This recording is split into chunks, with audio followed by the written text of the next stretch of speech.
Hello' good morning. এই হ'ল বছৰৰ শেষ দিনটো আমি এনেকৈ উদযাপন কৰিছিলোঁ। আমি ওলাইছিলোঁ হাহিমৰ এটি নতুন পিকনিক প্লেচ মমচেঙলৈ। তো এই মোৰ ধৰিব গ'লে ফেমিলি অৰিতা, মোৰ ৰণিত, নিধি, এওঁলোকৰ লগতে গৈছিলোঁ এই বছৰৰ শেষ দিনটি উদযাপন কৰিবলৈ।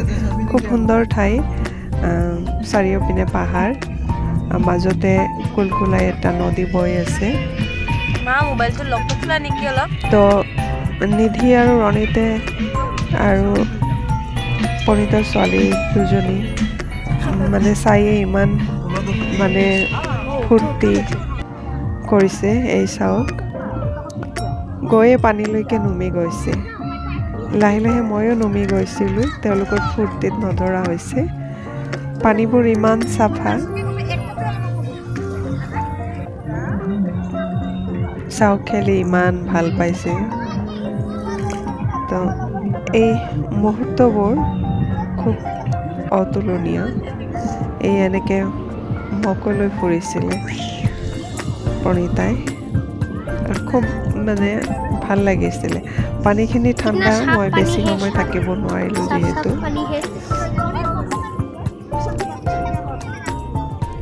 প্ৰাকৃতিক দৃশ্য আৰু বহু লোক আছে এইপিনে, যিসকলে নিজৰ ফেমিলি লৈ আহিছে।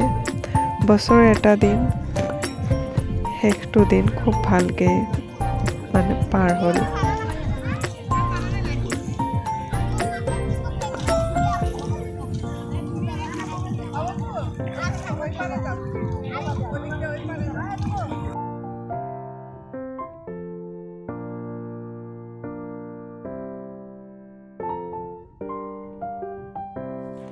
পানীবোৰ ইমান চাফা, তলৰ সৰু সৰু মাছ, শিলবোৰো দেখা গৈ আছিলে। পাহাৰীয়া নদীৰ পানী শিলে শিলে বৈ অহা, সেইকাৰণে হয়তো ইমান পৰিষ্কাৰ।